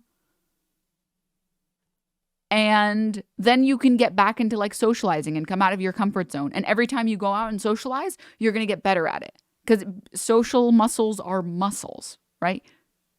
You have to constantly train them, not forget how to do it. You know what I mean? Zone in an environment where people are working for a similar goal. And that already changes your mindset as a person. You've given yourself a goal, you are acting on it, and now you're surrounded by people that are also in a similar boat. I think most importantly is I want people to be happy, and a lot of times they can't find that. So I don't think there's anything wrong with escapism, like watching someone play a game or even playing games yourself. Watching a sport, playing a sport yourself is also great. I play pickup basketball every Thursday. Getting out, talking, outside of a comfort zone, instead of sitting online making 20,000 tweets on the SNEAKO Twitter, I think is not productive. Replying to SNEAKO's Twitter, replying to my Twitter, none of it I think is productive. I've had Twitter since 2012. I've made 2,600 tweets, and half of those are just shit posts or a retweet. I think all of that, locking yourself inside as a recluse, living in this completely toxic landscape like Twitter, is the most detrimental thing for a person, and that extends to TikTok as well. I think TikTok has absolutely ruined people's brains in terms of what they can even stomach as an attention span. Having to have like Subway Surfer underneath a video of someone talking because you can't focus long enough, I think it's all a problem. So the things I talk about are usually geared towards either entertaining people for 8 minutes a day or whatever, or during a stream if they're already home from work and just need to unwind. I think all of that is fine. But I do always try and give some level of advice. My background, I don't know if you know, I'm a human science graduate with a concentration in exercise physiology. I believe very firmly in the mind-body connection in terms of strength building and muscle building. It's going to change your whole brain chemistry, and it will help improve the way you're looking at the world. So that's one of the big things I talk about, is even if you're 100% comfortable with your body, there is no reason not to at least try to make these kind of differences and change your perspective on things. Like, it doesn't even have to be a body issue. It helps your mind overall. I am always against people paying for advice from so-called gurus and professionals because you don't need it. The beauty of the internet is it is an unlimited repository of all of the human knowledge, just this compendium of every piece of information for every subject you could want. And you can access it for free. Under no circumstances do I ever advocate for someone paying up to $50 a month for advice they can freely find right now, even if it doesn't come with a built-in... Gamers always have the argument, but then they never talk about how college is a waste of time and that people go into $50,000 to $100,000 in debt from people who aren't vetted millionaires. If you could pay $50 and talk to a vetted millionaire who has made money online in a way that they don't teach in school, $50 is a steal. People get really upset about this because you're paying somebody directly and you know who you're spending the money on. You don't get upset about college because you don't know the principal, you don't know the headmaster, you don't know the donors. They're nameless people behind a university.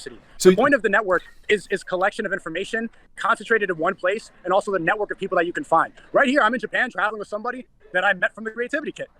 That's something that is invaluable and that you will only find by... Wait, but you're not selling an actual skill. You're selling a scam. Please don't sit on the keyboard. No! Please. Please, Mr. Mayor. Please, anything but the keyboard. The problem is that they're not actually selling a way to get rich. They're selling a scam. They're just selling drop shipping, which you can learn how to drop ship without paying someone $50. Or they're selling like a multi-level marketing scheme, like a pyramid scheme of like, okay, you just need to get 10 more referral links, and then you need to get those 10 people to get 10 referral links. And neither of those are skills you can put on a fucking resume, you know? Whereas like you can put a degree on your resume. From the Creativity Kit. That is something that is valuable and that you will only find by paying $50, which is not a huge price. That is a big price, but also, do you see what just happened there? $50 is a huge price. That's the same price as your merch that you're using to advertise on this drama. Would you rather your audience pay $50 for a t-shirt from a gamer, or they meet somebody that they can go start a business with? That the merch isn't $50. I'm going to say something. I think this is a terrible analogy, I guess, or this is a terrible example. Some of the best friends that I have ever made have been in online communities. Being a part of a community and being a fan in a community is actually one of the easiest ways to make friends. Okay.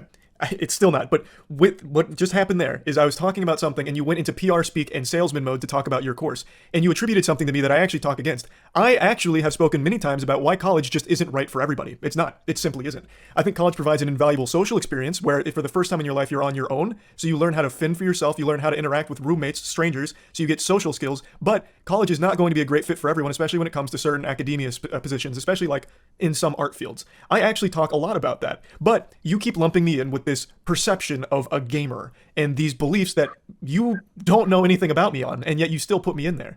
And then you should probably make it more clear. I've been personally watching your videos for years, and I had no idea about any of this. So, I've seen you gaming. I've seen you react to drama content. I didn't know that was your method to make people happy, which I think is a narrow way of answering that question about what you believe in and what your belief system is. I was still but that's going. fine. But I'm glad that you said that. And I think that you should reiterate that more in your video to add more value to your audience. So you said you've watched for a long time. These aren't secrets. I made a video 6 years ago. I just double checked. I uploaded a video 6 years ago called "You're Getting Fucked by College Textbooks." The entire video is about how college textbooks in particular are a massive scam and a very predatory system that universities are using. I do talk about these things. You are just not seeing them and then still putting words in my mouth. My beliefs, I think, are very clear to the people that watch. They're not a secret. They're not hidden. I make them very obvious. It was after this brief discussion here that the entire landscape of our conversation changed, and it became very clear SNEAKO never knew anything about me to begin with. He keeps calling me a gamer, using the hard G on me, gamer. And I think that might be because that's the only content he ever watched, but I really don't think I've ever made a secret what my beliefs are. I talk about them on stream, I talk about them in videos, I've never been fearful of it.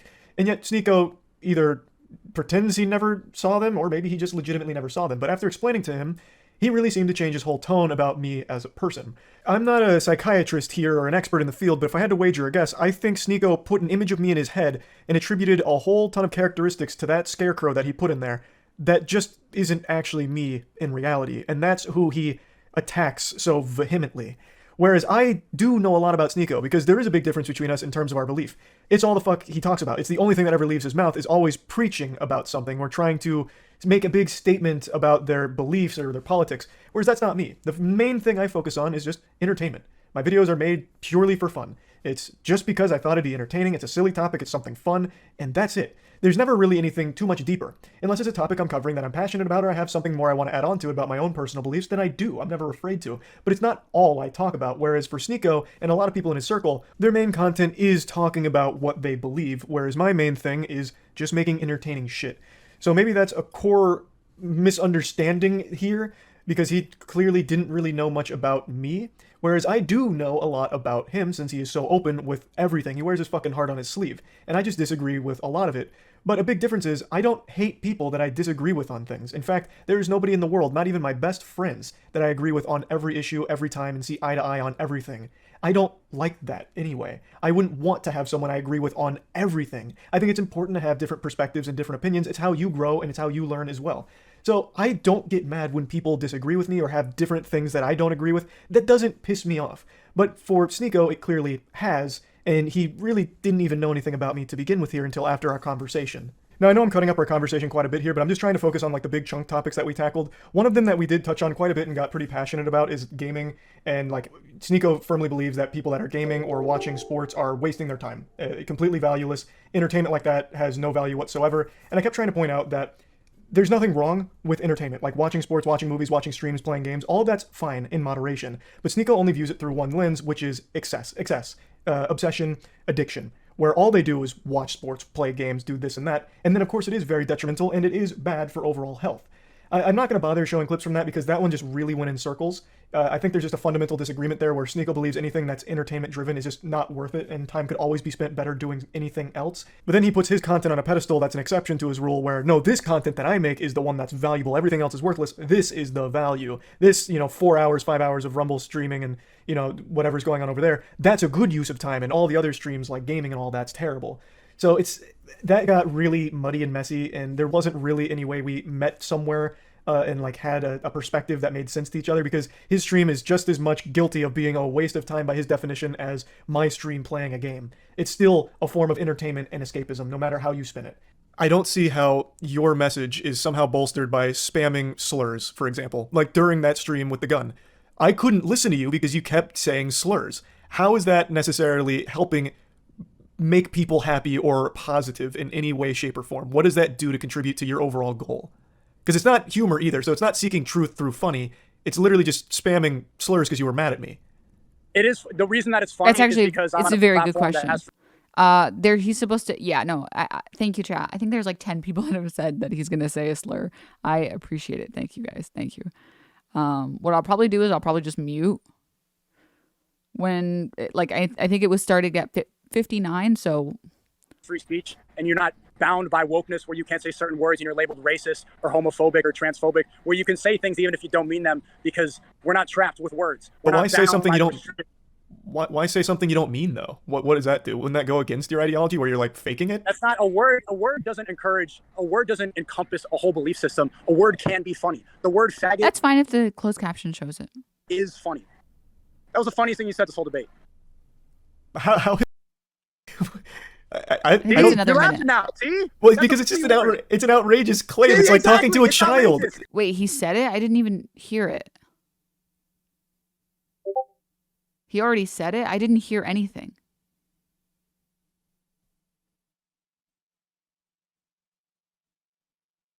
Oh, did I mute it literally immediately? Wait, what? Oh my god, I'm so goated. Wait, what? Wait, I'm goated, dude. I heard it. I didn't fucking hear it at all. I don't know. I didn't hear it at all. Well, no, proving like, my point. It's no, outrageous. It's funny. your defense This is of the it. first time we laughed this whole time. Stop. First time we laughed Discord, this whole thing. This is because of one little word. Yes, because it's such a silly Stop. defense of it. It's like a child who Discord, please. Okay. hears fuck for the first time and he's like, woohoo, daddy said fuck. Like, things started to go a little goofy mode here, a little wacko style. So the slurs is something I've mentioned. I couldn't watch him on stream because he just kept saying the F slur.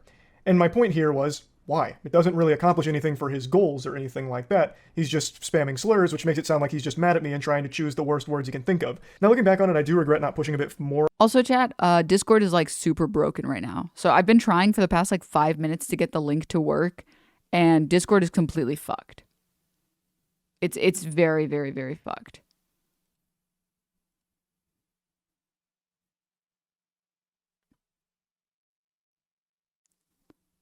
So when it is working, I will give you guys a link right now.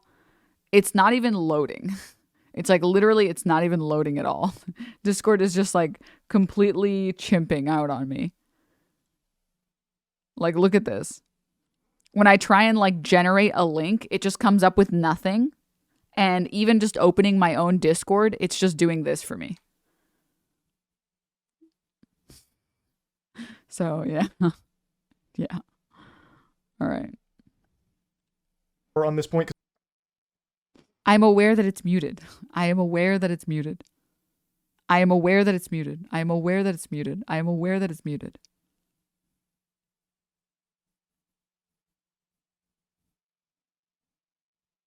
But why? Because chat keeps saying, guys, he's going to say more slurs. He's going to say more slurs. He's going to say more slurs.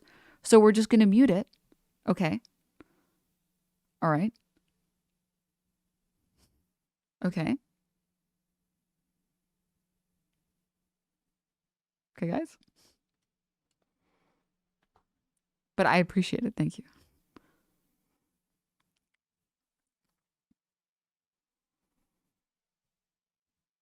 Everything was exposed on WhatsApp, how they plan to make a Netflix movie out of this. I've All of that seen. was online. I think.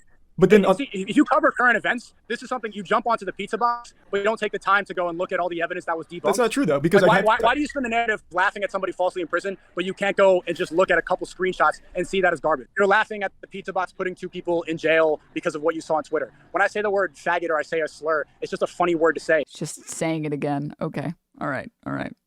I wish there was a way that I could actually find where he says the slurs, but I just can't. But, okay. Sure. I can't win, chat, just so you know. I'm only going to get 2 messages in my chat. Denim, it's muted. Denim, he's going to say a slur. Okay? It's fine. Okay, guys? It's fine. We're just going to press play. Okay? Denim, do you know that it's paused? Denim, wait. Do you know that it's do you know that it's paused? Do you know that it's paused? There's no consequences for that. Nobody goes to jail falsely. I have looked at the evidence from both sides. I always do. I don't just go to these tribes and just assume everything on my side is right and everything on that side is wrong. I take information from all angles in order to find where I personally sit on this perspective, on this situation. So, for the Tate brothers, being charged twice with human trafficking, while there is some shady shit from the victims, there is still real merit to some of the things that people were talking about, such as something you talked about as well. Oh my the God. taking of the passports from some of the women and getting there under the guise that they would No, not the both sides on this one. Oh, gosh. Oh, not the both sides on this one. Denims, it's muted. Denims, it's paused. Denims, the video has words said in it. Denims, your lights are on. Denims, where's your cat? Oh gosh, dude.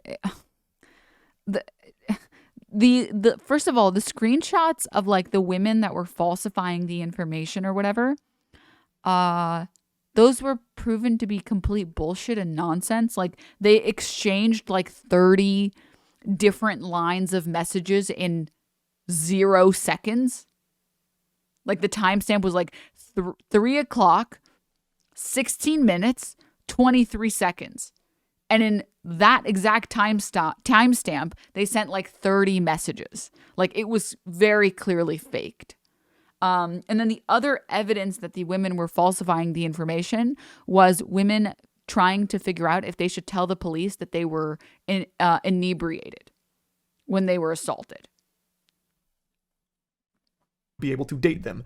Those are very odd, very peculiar things. So it's not like it's just, oh, all of that's wrong and we have to disregard all of it because this is here. There is, on both sides here, evidence that makes it a very complicated case, which is why it's gone on for so long, right? It's not one where I know the answer. They could be innocent, they could be guilty. I do think it's weird they've now been charged twice. There is some very odd things there because that's not exactly a light thing to come after someone for. And there is things that you have talked about. It's wrong that people can go to jail for 4 months without any evidence of charges? And even outside of the Tates, I have said that in this country, where you can go to jail on suspicion of things without ever being charged. It's a problem. Yes, it is a problem. Not for both sides. I didn't see that video. I saw the video laughing about the pizza box putting him in jail. Did you make a video about that? Yes, and I talked. Well, it's in that video where I say I don't know if he's guilty. I don't like if there's real victims here. Like I would never celebrate someone being a human trafficker because there's victims. I wouldn't celebrate him being a human trafficker. That means there are real victims there. Even though I disagree with like his Hustlers University and a lot of the dumb shit he says, I wouldn't want him to be a human trafficker. That means there are real victims being in terrible situations. I did say that, and I don't know if he's guilty. I don't know if he's innocent. Nobody does right now, except for them and whatever's going on in Romania. The joking about a pizza box is things I make about anything that has craziness around it, like the Gwyneth Paltrow trial. There's so much silliness there that I talk about, but at the end of the day, I don't know who's innocent or guilty. I'm joking about the goofiness of things that have come up. Right? Not the best example, considering that Charlie had really bad coverage of the Amber Heard stuff. I'm IMO, but I also wouldn't compare Gwyneth Paltrow to Andrew Tate, someone who has explicitly said that he moved to Romania because he wanted to escape rape accusations and charges, and someone who has audio recordings of him saying that he enjoyed raping someone. Like, I just don't think that that's on the same level. And I just disagree that he said it as a joke or something. I don't know. Also, teching, thank you. That's a really sweet message. I gotta get going. Now, he mentioned Andrew Tate, and this is another thing. Andrew Tate is very clearly an important figure in SNEAKO's life. And I made 2 videos covering Andrew Tate. One of them joking about Hustlers. I'm going to put some food in the microwave. I'll let the video keep playing. I'll be right back. University, and just a lot of the silly things that he's done, and the other when he got arrested.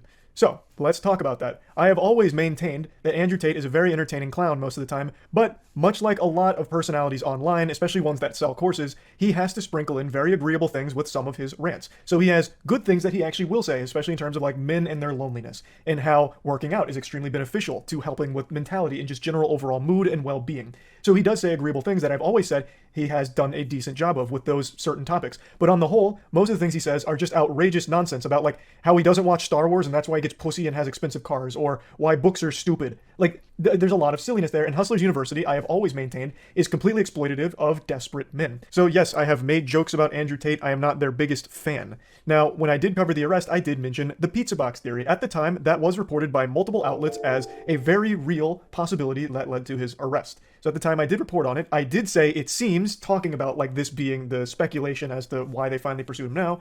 But yes, I do understand that that was heavily disputed after the fact, a couple days later. But I did talk about it and joke about the pizza box thing, which made SNEAKO in particular very upset, thinking that I was laughing at 2 men falsely imprisoned. Which I've never laughed about. I've laughed about the idea of Andrew Tate and Tristan Tate being thrown in jail because of pizza boxes. I've also laughed and made jokes about some of the tweets that Andrew has made while in jail, such as talking about practicing his dragon karate fist that would break through every known metal on Earth to fucking shatter tungsten or whatever. And yeah, I've joked about the tweet where he's talking about like ghosts that he's killed, making himself sound like the goddamn paranormal firing squad out there, keeping the halls of the prison safe from ghouls and spirits. And while I made jokes at the idea of a pizza box leading to prison time, it wasn't the actual core idea of 2 innocent men potentially being in jail that gave me a big hearty belly laugh or anything like that. It was the outrageous circumstances surrounding it. I don't know if they're guilty. As I said in the video, I don't know if they are. I do find it weird that they've been charged with the same thing twice with multiple raids now, but at the end of the day, if they're innocent, I don't want to see them in jail. The reasoning for keeping them in jail was like a potential flight risk, like leaving the country, so I guess that was the explanation for it, but I have talked in the past about being imprisoned with no charges as being something I don't fucking agree with, which isn't a controversial take. So all of these things that SNEAKO attributed to me were things that I didn't actually believe, or in my opinion, do. Talking about the pizza box thing the day that it happened wasn't outlandish. It wasn't until a couple days later where that was more debunked and heavily scrutinized. But even then, I still talked about it more of like a silly idea if this was the case. And the jokes I made about Andrew Tate were mainly about the response to Andrew Tate going to jail, like some of the unhinged tweets about how, well, if it's true, human trafficking's not really that big of a deal anyway, so it's still bullshit. That shit was crazy, to be fair. Yeah, like literally watch the Vice documentary. The Vice documentary, I feel like, just explained everything better than anything else could. I feel like it was kind of a shut and close case. Are you saying that the guy that Gwyneth Paltrow hitting that man and losing the ability to taste wine is not on the same level as Tate being a human trafficker? Unbelievable. Unheard of even. That big of a charge, which is still a crazy thing to say. The whole thing was never really about whether or not he truly was guilty or innocent, because I don't know. I still don't know. Nobody still knows because it's still an ongoing investigation. So we did talk about that. He did see where I was coming from, and I was appreciative that he was willing to hear my explanation for where I stand on all of that. And I do think that we came to understand each other's perspective on it. Getting towards the end of our conversation, we started talking once again about one of the things that I really tried to drive home and hope to have some kind of breakthrough on the way that he perceives jokes and insults, like, and trying to find what his line was, because he calls a lot of things hit pieces, like when Willie Mack makes a video breaking down like a lot of SNEAKO's most baffling moments or like really big L's. Willie Mack will point them out and make jokes about it. That's not cancellation to me, but to SNEAKO it is, and I kept trying to get to the bottom of that, and we did have more discussion on it, but I don't think we ever really reached a ground where I like agreed with him on his definition of like what canceling is versus what joking is. So like Meat Canyon, he mentions he had no problem with it, he had a good sense of humor about it and found them to be enjoyable. Like, that's great. But then why doesn't that same thing extend to someone who also still makes jokes about it like Willie Mack did? When I really just feel like it's the same thing. There is deplatforming, advocating for Okay. I'm getting bored by the second chat. I'm going to be honest. So I want to skip ahead a little bit. Is that cool with you guys?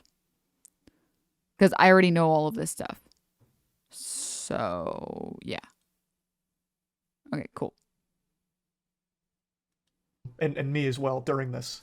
It comes from a place of cope and of jealousy because they see people who are living a lifestyle opposite of them, and instead of admitting that there's a different path or admitting that they could have a good point, they try to bring down their character. That's the common theme I see with these people. So the intentions that I see from these people in the collage, they're not pure, they're not good. It's jealousy and it's hate. And again, that is still something they could say about you as well. That's just one of the things That's I was fair, and that's fair, and that's why you made me realize that I need to, this whole hate brigade on SNEAKO in the recent weeks, I'm going to repurpose my message now. I'm not going to, what up, man? Yo, do you know MoistCr1tikal? Hey, say what's up to him now. We're saying hi. Yeah. Hey. Look. I follow you on Twitter. So interesting. Yeah. Hey. Just traveling the world right now. What the fuck?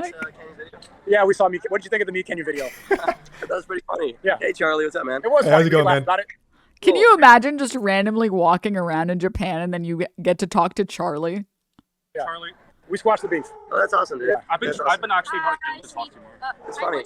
I think that's a good way to end it on. Hope we could talk again in the future. I don't think we should have beef. And yeah, you did. I want to thank you for starting that whole. Can I say something, chat? It might be a little bit mean.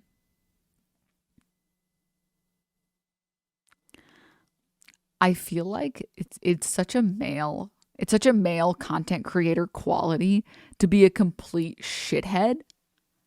And then when you realize people don't like you because you're a shithead, you go like full 180 and you're like, let's be friends.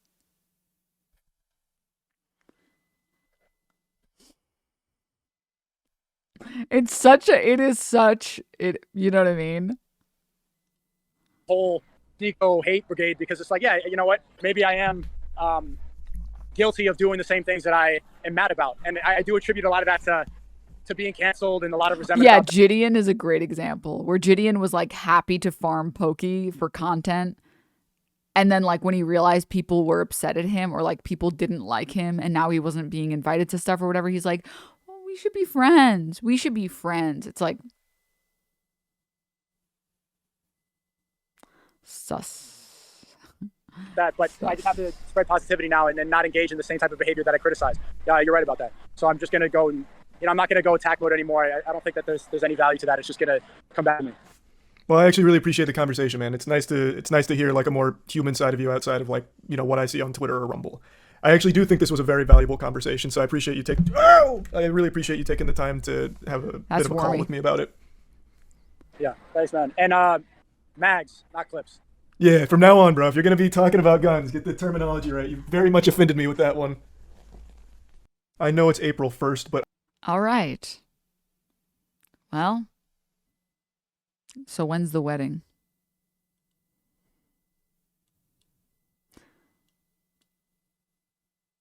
My microwave is beeping because my food is ready, so I'm gonna go grab it. Take a look inside your heart. Is there any room for me? I won't have to hold my breath till you get down on one knee, because you only want to hold me when I'm looking good enough. Did you ever fool me? Would you ever picture us? Every time